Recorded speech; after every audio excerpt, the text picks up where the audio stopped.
Hello, good evening. I'm Roger Johnson. Welcome to North West Tonight, a little later than usual. Here's our top story. Plans to build the country's biggest onshore wind farm on moorland in Lancashire. It could power 100,000 homes. And it would be the country's first new onshore wind farm for a decade. Also tonight, the Merseyside farmer leading plans to strike, causing food shortages potentially in protest over the farm inheritance tax. The groundbreaking technology helping doctors monitor a patient's risk of a heart attack from hundreds of miles away. And we managed to see a little bit more sunshine today, didn't we? That helped bolster the temperatures at 15 degrees Celsius it got to today. How is tomorrow looking though? Join me at the end of the programme to find out.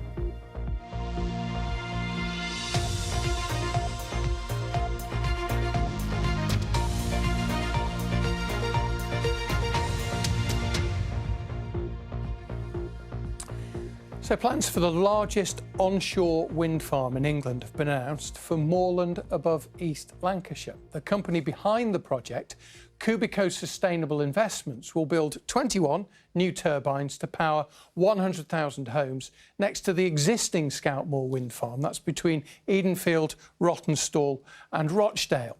Scoutmoor 2 will cost £200 million and is the first new onshore wind farm in a decade after the new Labour government lifted the ban on them, which was implemented in 2015. Now, currently, the UK has 15 gigawatts of onshore wind capacity, more than half of which is in Scotland, but Labour has pledged to double that by 2030 and, subject to planning permission, Scoutmoor 2 could be operational before then, as Andy Gill reports. The blades of the existing Scoutmoor wind turbines chopping the mist today. A private renewables company called Cubico wants to build England's biggest wind farm next door to here. It says the fact that it's close to Manchester makes it an ideal site for a green energy project. It's a very windy location on most days, but it's also located just sort of several miles from Manchester, which is sort of a big demand centre for energy. In contrast to some of the schemes you have in Scotland, you've got to build quite expensive infrastructure over many miles to bring that energy to the areas of demand, really. Cubico says the new wind farm would generate enough electricity to power 100,000 homes. The turbines on the existing wind farm are about 60 metres high. The ones on the proposed new wind farm would be much taller than that, but because they're more efficient, the company behind it would need fewer of them. There were passionate protests when the first Scoutmoor wind farm was proposed, the naturalist David Bellamy lending his support to those who opposed it. Today we spoke to people in Norden, just down the hill from the planned new wind farm. We can't all keep saying, well, we don't want it near us. It's not really near anybody, and it's functional, and it's going to be better for Greater Manchester and better for Rochdale, I'd say. Well, I don't think people will be too pleased because, you know, it's taken away our green countryside and they're not really pretty to look at. A local politician who remembers the protests first time round says more natural habitat would be spoiled. People still complain about them. We do get used to them, don't we? Because we can become part of the landscape, but they can be seen from a long way away, and they're not what was here before, which was open land and for people to walk along and enjoy. Cubico is already talking to local landowners and has started a public consultation. It's also promising £500,000 a year for a community wealth fund, a share of profits for local projects. Andy Gill, BBC North West Tonight, Rochdale. Now, next tonight, a farmer from Merseyside is helping lead a national campaign calling for a farmers' strike following the government's decision to impose inheritance tax on agricultural land in last week's budget. Ollie Harrison, who we've featured many times on this programme, admits that it could lead to shortages in the shops. I asked him a little earlier why he's calling on farmers to strike. We just need government to actually realise what farms are for. You know, farms are for growing food. We're not just there to live in the country because we like living in the country. You know, we're producing food, we're feeding the nation. And we just need them to realise that, because the outcome of this budget, they clearly don't. The government and experts who've looked at their plans say it's only the biggest farms that are really going to get caught by this change in the inheritance tax rules. Do you not agree with that? I haven't found anyone that agrees, if I'm honest. They're saying that it's only affecting farms, a small percentage of farms, but I don't know a commercial farm that will fit in the £1 million tax relief bracket. You know, and this £1 million, you know, it's not liquid. We don't have it. It's all assets. If I took one of their computers and chopped 20% off it and give it them back and said, "Hey, carry on doing the job," it just won't work. The plan is what? To get to a situation where supermarket shelves don't have food on it, to make your point? If that's what it takes. I mean, if they're not actually listening to us, you know, produce will stop leaving farms, and yes, it may lead to empty shelves. Is there a danger you'd lose public support by doing that? I would like to think that the MPs would realise what's going on before it gets to that point.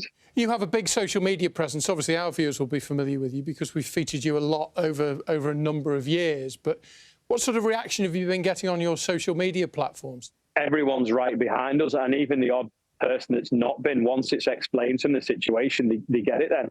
You know, and this is the thing, you know, they've come up with this figure that makes it sound like we've got all this money, and we can't find a farm that can actually make it add up. You know, a 20% tax bill, just passing it from one generation to the next. Bearing in mind, this could be something that happens every 25 or 30 years. I mean, you can only keep chopping so much off before you're left with nothing. So what's the time scale on this, Ollie? It's looking like maybe the third week of November, perhaps. So you're not looking to hit Christmas? No, we don't want to wreck anyone's Christmas. And if the first strike doesn't work for you know, maybe in the new year there'll be another one. But we don't want to spoil anyone's Christmas. I don't know why they're attacking the bottom of the food chain.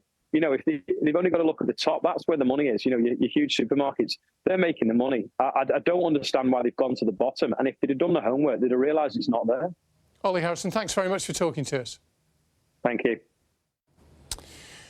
Now, a dog owner has been jailed for a year after her two XL bullies attacked a woman in St Helens. 24-year-old Kellis Smith admitted being in charge of two dogs dangerously out of control. Liverpool Crown Court heard that they escaped from a garden, mauling the victim for 7 minutes and causing life-changing injuries. A public inquiry has heard how Lucy Letby said that she could give her union representative tips on how to get away with murder. They were swapping jokes about the TV drama How to Get Away with Murder, and Letby sent the message in 2017. But that was after she had been removed from duty as a nurse at the Countess of Chester Hospital. Letby, of course, was later convicted of murdering 7 babies and trying to kill 7 others. One person has died and several others are seriously injured after a lorry overturned on the M6 near Preston in Lancashire earlier. It happened just before 11:30 this morning. The motorway is still shut in both directions between junction 32, that's the Broughton interchange, and junction 33 for Garstang. Police officers narrowly escaped injury when fireworks aimed at them exploded just feet away at Cheetham Hill in Manchester. Officers responded to more than 500 reports of antisocial behaviour across Greater Manchester on Bonfire Night. Fire crews were also targeted and cars were set alight. 11 people were arrested. In Lancashire, a woman had to be rescued from her home after fireworks were thrown inside, setting it on fire. Manchester City Football Club's been ordered to pay Benjamin Mendy, former player, £8.5 million after a judge ruled that the club was wrong to stop his pay after he was accused of sex offences. He was cleared of the charges nearly 2 years later, but a tribunal found that he was not entitled to another £2.5 million, which was deducted while he was in prison for breaking bail conditions. Now, a mum from Cumbria says her 16-year-old son has been left traumatised after police strip-searched him. It happened after the boy, who has autism and learning difficulties, was arrested in September on suspicion of assaulting a police officer. Now, Bob Cooper has been speaking to his mother. Her name and her son's name have been changed. Daniel has autism and a mild learning disability. Julie says in recent years, Daniel has suffered worsening mental health and challenging behaviour. After a difficult day in September, he began walking the 30 miles from his special school to his home in Cumbria. He was so angry and so heightened that we just didn't know what to do. So we called the police, and I don't feel like they dealt with him very well.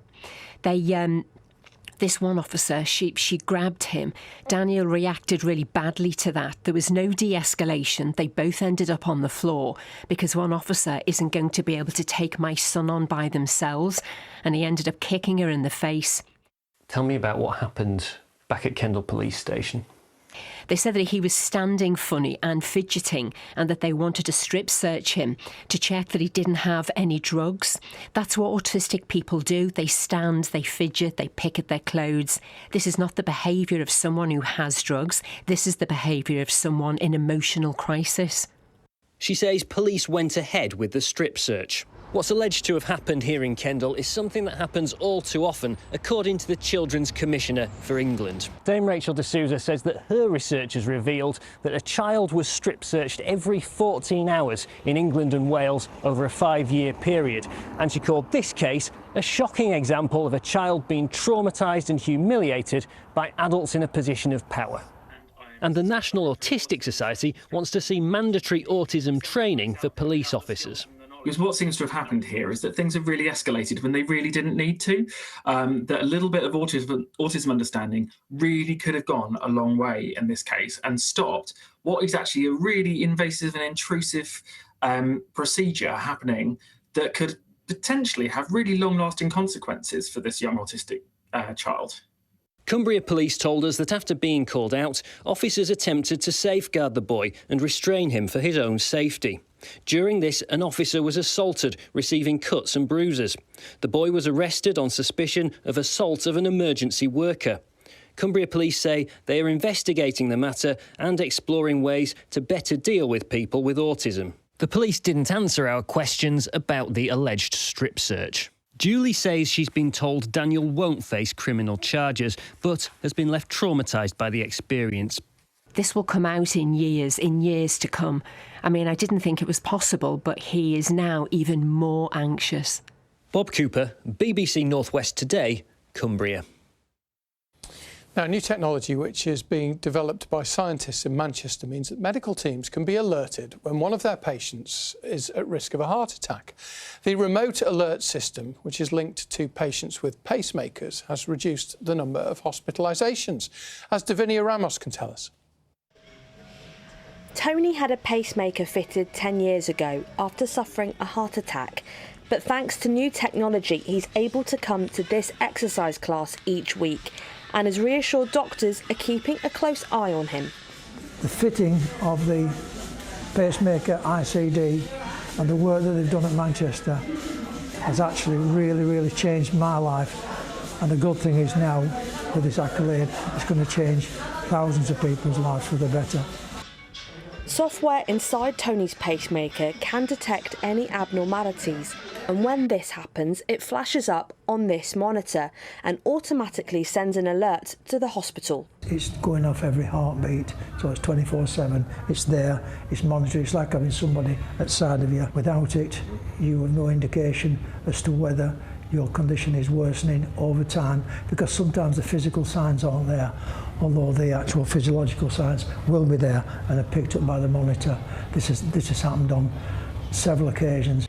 The remote monitoring device called Triage HF was developed here by researchers who say it's been hugely beneficial in reducing the number of patients needing hospitalisation by more than 50%. Today we have over 1,000 patients being managed across the whole of Greater Manchester. More than 8 hospitals are contributing. People can be abroad on holiday and they're still being connected. It's about the impact to patients' lives, helping them live better and disease-free or with better symptom management. New guidelines from the National Institute for Healthcare and Excellence recommends that this technology should be rolled out nationally within the NHS to help keep patients like Tony safe and out of hospital.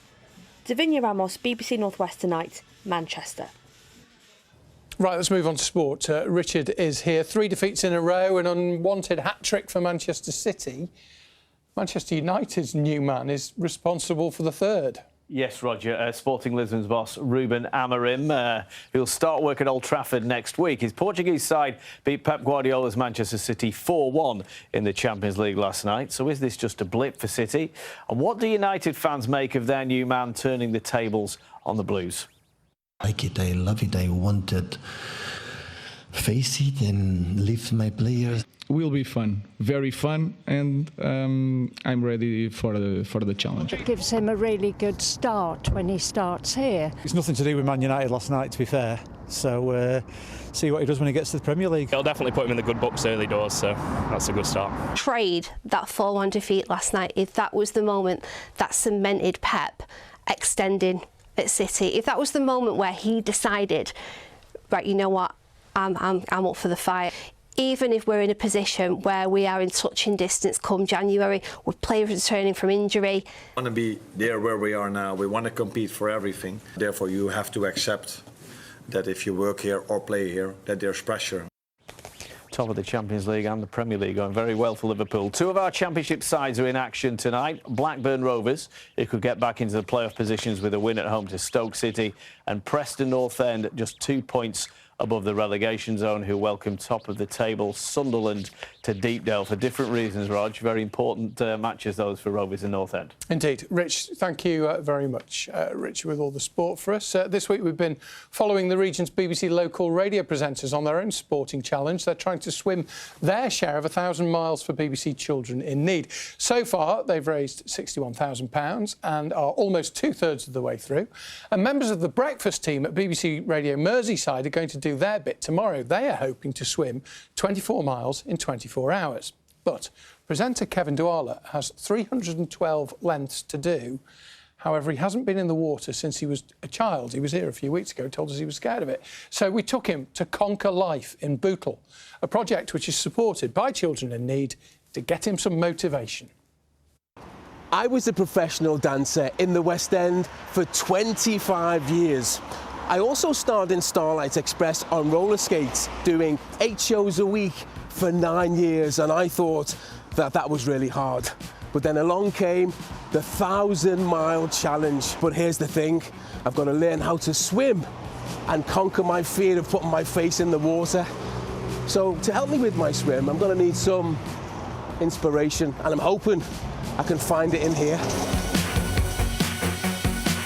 Conquer Life is a project in Bootle, supported by BBC Children in Need. It helps the young people who come here to realise their full potential by boosting their confidence and equipping them with the skills we all need to get on in life. Hello, hello, hello. Hiya. Wow, okay. Right, let me introduce myself, right? I'm Kev Douala from Radio Merseyside. I'm the breakfast presenter. I've popped down here to have a quick chat with you, right, because I need some help. Right, me and my 4 colleagues at Radio Merseyside have got a massive challenge for Children in Need. We've got to swim 24 miles in 24 hours. To overcome my challenge then, what do I need? Determination, yeah? And perseverance. Determination and perseverance. Don't put a load of pressure on yourself and just don't overthink it. What's the biggest challenge you've had to overcome? Downstairs we've got a gym and there's bikes and we have a challenge which is a race across the world. So far I've got the high score of about 25.3. So what's the big thing we need? Friends, someone to cheer you on. What else? Support. What do we need? Confidence. Confidence. As long as you can believe in yourself, you can do anything. See, it's all coming out now, isn't it? Love that. How important is Conquer Life? For me, Conquer Life is essential. It's focused on the personal, social, emotional development of young people. When we've seen, post-pandemic, these are areas that young people are struggling in. At school, they're getting the academic support, but it's really who's there to provide that wraparound care to help these young people build their resilience, raise their aspirations to dream of a bigger future that is achievable to them. So, Maren, how's the swimming going? I'm loving swimming, I'm loving training. I have found a real love for bringing swimming back into my life. Right, I'm just starting, don't you? Yeah. What should I be thinking when I get in the water? I think, Kev, once you get in the water, it's going to take you a minute to calm down, but you will swim your best when you reach that really peaceful spot. Breathe out the mouth, but up to you. I think mine will be a bit more like, help, Help. If you'd like to support the swim team's efforts raising money for BBC Children in Need, you can donate any amount online right now at bbc.co.uk/swim. That's a proper effort by Kev, isn't it, to be fair, if he's that scared of the water, Abby? 300 lengths, like 3 would be a good effort. I know. So good luck, Kev. Yeah, good luck. Yeah. Right, weather. We've had some beautiful weather photos that have been sent in today. Autumn at its best, I think. Thank you to Bob for sending this one in from Delamere Forest. And then nature at its best as well. Well captured, Roberto, in Knutsford. It's been a good day to be out and about today, hasn't it? And if you do get out and about in the next few days and take some weather photos and you'd like to send them in to us here at North West Tonight, all the details on your screen behind me. You can send them directly into me on social media, or you can become one of our weather watchers as well. So the forecast for tomorrow is looking very similar. Again, this big area of high pressure keeping our weather very settled.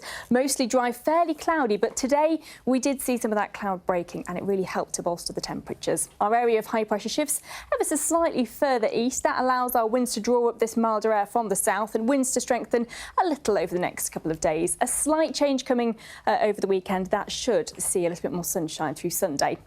Overnight tonight, dry, a lot of cloud under any clearer breaks. We will see a little bit of mist and fog forming. Temperatures no lower than around 9 or 10 degrees Celsius. So by no means cold as we start the day tomorrow, but potentially quite misty and foggy. A lot of cloud around again tomorrow, but much like today, it could break, allowing for a couple of brighter spells, but it may also be thick enough at times for 1 or 2 spots of drizzle. Temperatures around about 13 or 14 degrees above average, slightly breezier out and about for tomorrow. But air mass again showing that we are sticking in those milder temperatures. The average for this time of year is about 9 degrees and we are seeing at least 12, if not sort of 14 or 15 at the moment. So well above average. Friday, again, a bit of a misty and murky start, slightly breezier, dry, a lot of cloud, some brighter breaks into the afternoon.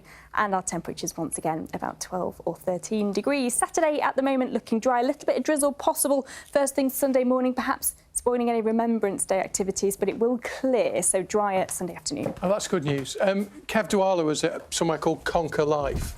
Pablo says he was waiting for the Conkers. I must admit, I did wonder if there was some kind of an autumn-based game. That would have been good, if so. But not. Have a great evening and thank you for watching. Bye.